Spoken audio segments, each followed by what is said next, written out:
Hey guys, welcome back to My Unpopular Opinion. Thank you for tuning in. Subscribe to the channel and turn your post notifications on. So let's get into it. I want to talk about Kenya and Kandi from Real Housewives of Atlanta. So apparently these two are really upset and frustrated with production because they feel like this season of Real Housewives of Atlanta, season 15, that production has been going out of their way to make these ladies look bad. That's what Kenya has been saying on Twitter. And I know Kandi has stated it quite a few times from her show on Speak On It to possibly saying it on Twitter before in the past, but I know I've seen her saying it as well. They feel like every single time they're having an issue with like Marlo or Sheree, that production is showing these clips of them to vilify them. Like I know Kandi is upset because she's like everything is being blamed on her by Marlo and that production is backing it up. But I know Kenya is also upset because they keep using the clip of her getting upset after they were kicking on her door. So Kenya went on Twitter and she had a lot to say. So Kenya retweeted this. Production is willfully trying to show Kenya in a bad light with those flashbacks. They're showing her reaction and not what led up to it. This person is talking about they're sick of the production using the footage, like I mentioned a couple seconds ago, about Marlo banging on the door and then Kenya screaming and yelling, but they're using her yelling. And then Kenya also quoted a tweet that said, production constantly wants to show you in a negative light and blah, blah, blah, blah, blah, and make others look good. And Kenya said, yeah, it's getting weird, RHOA. So, you know, as you can see, Kenya is irritated with production this season. Kandi's irritated with production this season as well. Now, I'm going to be honest, neither of these two are my favorite girls. You know, I don't necessarily love Kenya and Kandi. Like when I look at RHOA, I don't look at them and say, oh, these were my favorite girls. My favorite girls were like people like, you know, Nene, Phaedra, Portia, you know, those were my faves. And so people like Kenya, you know, I have a love-hate relationship with Kenya. I'm from the same place as her. I really want to like her, but I do feel like Kenya is not very genuine, and I do feel like she plays the victim a lot, and I think that she's gotten away with playing the victim, and it has brought her really far on RHOA, and a lot of people don't seem to really see that for some reason. As you can see, I have an unpopular opinion.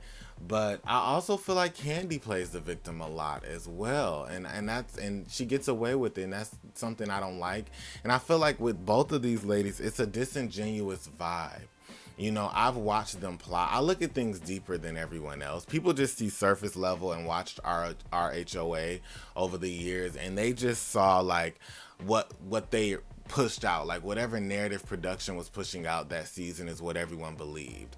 I always look deeper, and you know, I watched when Kandi, Kenya, and Cynthia, who to me Cynthia is just the devil in my opinion because she's so sneaky and she gets away with it. But all three of them do. When they created that alliance against Nene and against some of the other girls, like when Nene did her interview with Carlos King, and she says that Cynthia was in an alliance against her with producers and cast members. She's talking about with Kandi and Kenya, they were trying to push her out right along with production and, you know, I guess the network. And so that was, you know, their way of pushing Nene out.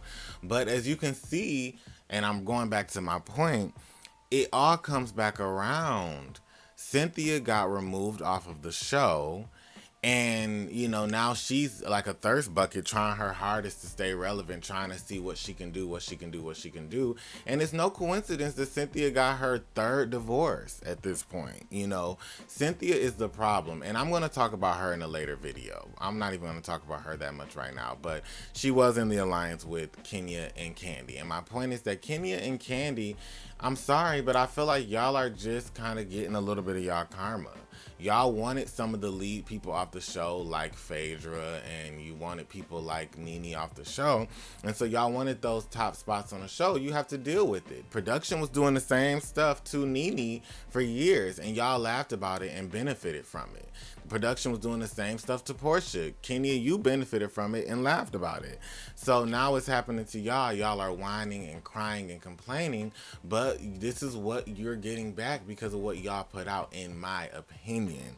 So I don't feel like Kandi and Kenya really have a leg to stand on.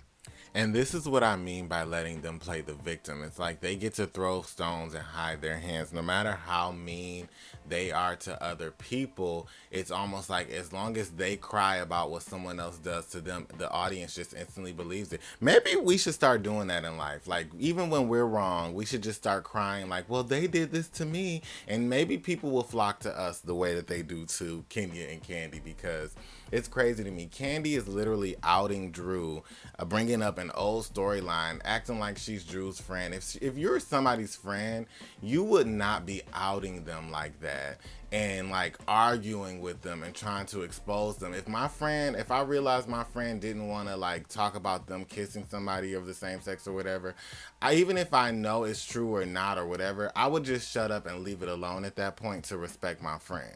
It's clear that Kandi is not Drew's friend and she's outing her, but people are defending Kandi like, well, LaToya, and even LaToya said it's not true. Now, whether LaToya said it was true in the past, she's saying it's true now. So if she's denying it, Drew's denying it. They're denying it for a reason. And if Kandi was their real friend, she would have just leave it alone. She would just be like, you know what?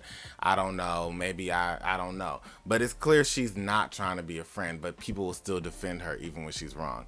Kenya has done so much, but she's crying about production doing it to her. People are like, oh yes, Kenya, production is doing it to you.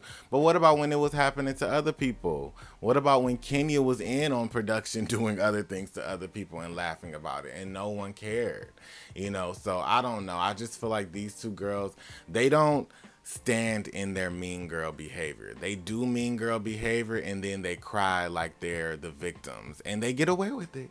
I also want to note that Kandi is having some issues behind the scenes with the network and production. It's not necessarily with Andy Cohen per se, because she tries to act cool with them, but Kandi knows how to play her cards, right? But she is having some issues with them. She's just not speaking about it publicly because, as we can see, Kandi seems like she's being phased out. She has not been included in this previous episode. She was nowhere in sight. That's them testing the waters to see how the show can do without her. They've done it with other people like Nene as well as Cynthia too before they left, and then too, Kandi is also being seated. The seating arrangement was posted for the reunion, and Kandi was all the way at the end, and that's really odd to put the longest running housewife, quote unquote, all the way at the end of the couch instead of putting her in the respected seat where most of the OGs or the people who brought the most that season sit. So I know that her and Andy talked about her not caring about seating before and that it doesn't matter where you sit, but if it didn't matter where you sat, they wouldn't have always sat Nene next to Andy. They wouldn't have always sat Bethany next to Andy, and you guys get the point. Kyle Richards, they wouldn't have always sat her right there, or Teresa, they wouldn't have sat her right next to Andy if it didn't matter. So something is going on with Kandi and the network. Who knows? She could still be mad that they brought Phaedra back to the network, even though she's not on Real Housewives of Atlanta. Phaedra is going to be on Married to Medicine, and Kandi could just be mad about that and other things as well. So who knows? She's not really one to be honest to me and genuine up front, so we don't know what's happening, but it's clear that something is happening with that. But yeah, y'all, let me know down in the comments what you think about Kenya and Kandi and Bravo. Don't forget to subscribe to the channel. Bye bye.